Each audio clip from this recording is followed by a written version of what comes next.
Sinuwun amiji dhateng piswaning pun bapa ing kepatosan. Marempa pakenira paman manira piji. Iwa katenta nampa ganjaran saka manira.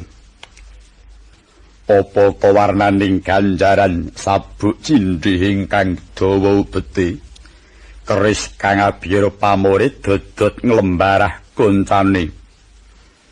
Gedene pakenira paman manira kanthi pesta raja malangen linggot bawa manira upamake adoh lintang lukuh senawat balang kayu cupak cepete tangeh kenane menawa pakenira paman nyadhang ganjaran saka manira paman Harya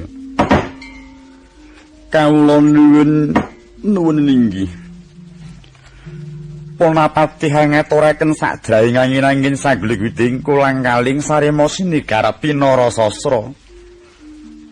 Tilma mboten supena longgal tandar bene musik menawi kawastanan. Punapati nyadhang ganjaran saking paduka ingkang sinuwun.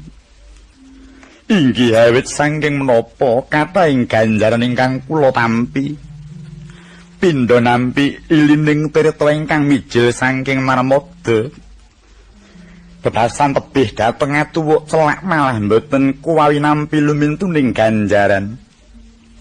Malah saking kathahing nugraha saged lumeber para mantri bupati kaliwan wadana panewu ingkang tuhu dados jejit wengkuning nagari Ngastina kawula nuwun.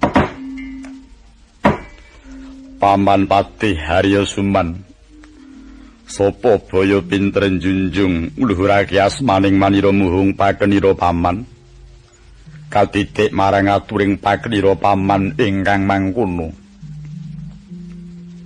kajaba saka iku piswaning pakenira paman manira pirsani kaya beda kelawan adat miturut ing reh lekering wadana jaiting netra kaya pakenira paman bakal darbiatur ana ngarasaning manira mara tinake matur kang pertitis paman manira midhangetake ingkang tetela kawula nuwun inggih Punapati ngaturaken dik nalika kula wonten jawi kempal sangyaning Purwadyabala dereng sawetawis dangu katungka utusanipun paduka ingkang sinuwun utusan Nyai Menggung Secanama nginggalaken dhateng piswaning Punapati